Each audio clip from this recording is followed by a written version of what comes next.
Welcome to RenewHer, a podcast for women over 50 ready to reignite their energy and explore what's next. I'm Janelle Lemley, brain fitness coach.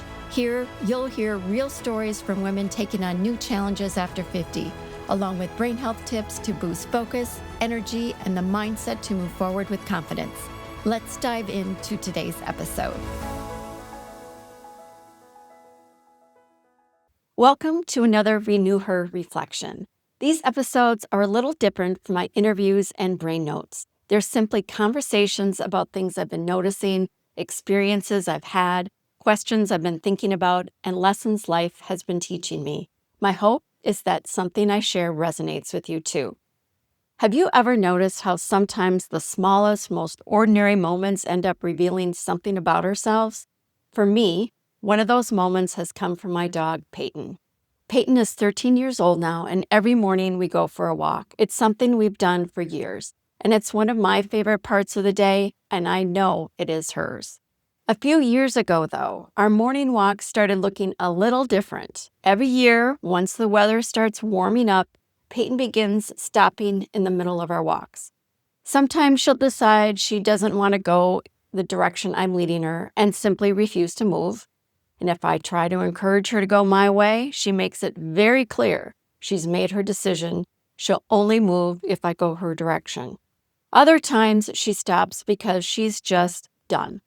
She generally seeks out the shade, sometimes under the shade of a tree in someone's yard, we don't know. What's interesting is that this only happens during the warmer months. Once fall arrives and the temperatures cool down, she's back to happily following my lead. But those summer walks, they used to frustrate me more than I care to admit. I like having a plan. I like efficiency. I like knowing where I'm going and how long something is going to take.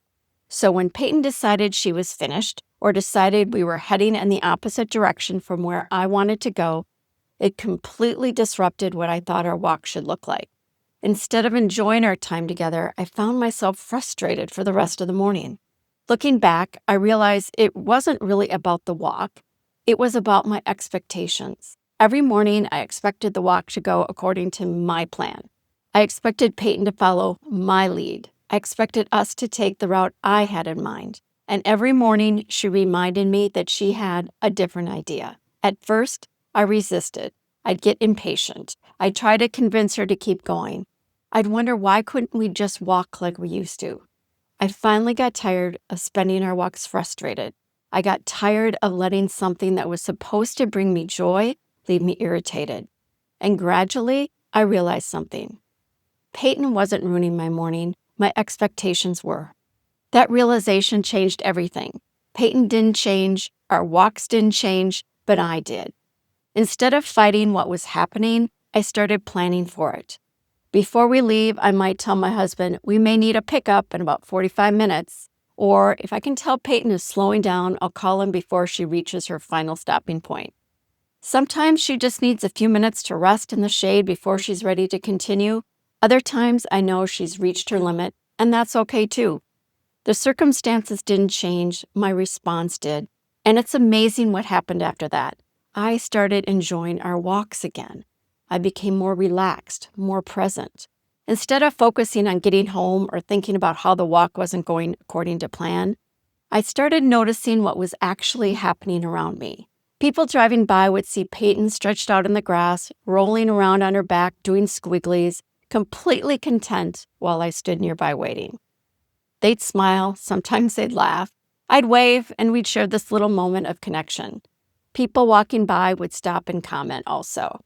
And I realized something else. Without even trying, Peyton was bringing joy to complete strangers. If I had stayed focused on how inconvenient she was being, I probably would have missed all of that.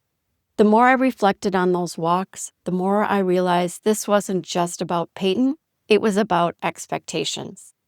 And it made me wonder, how often does this happen in the rest of my life?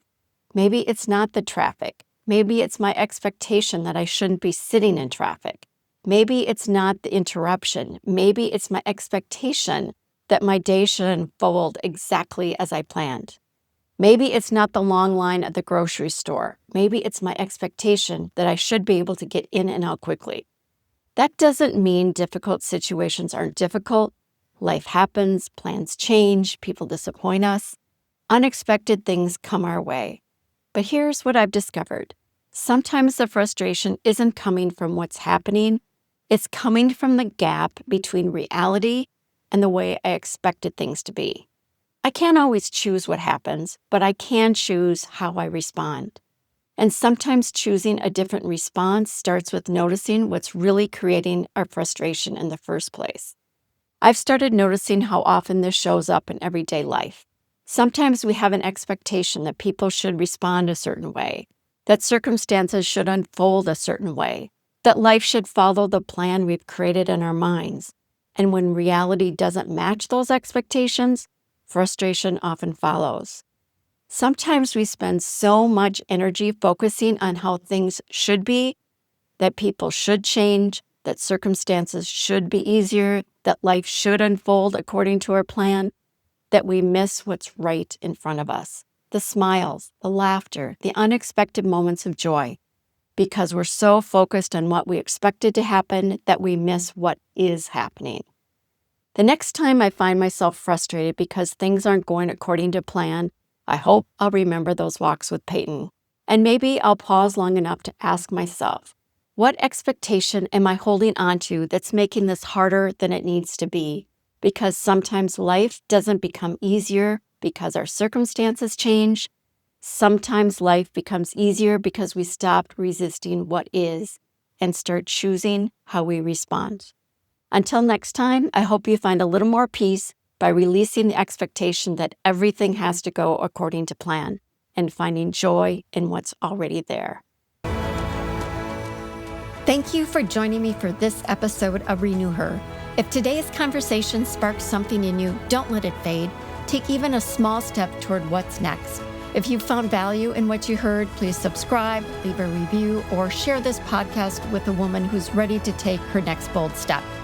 Together, we're building a community of strong, resilient women, navigating what's next with courage and purpose. Until next time, stay energized and keep embracing what's possible.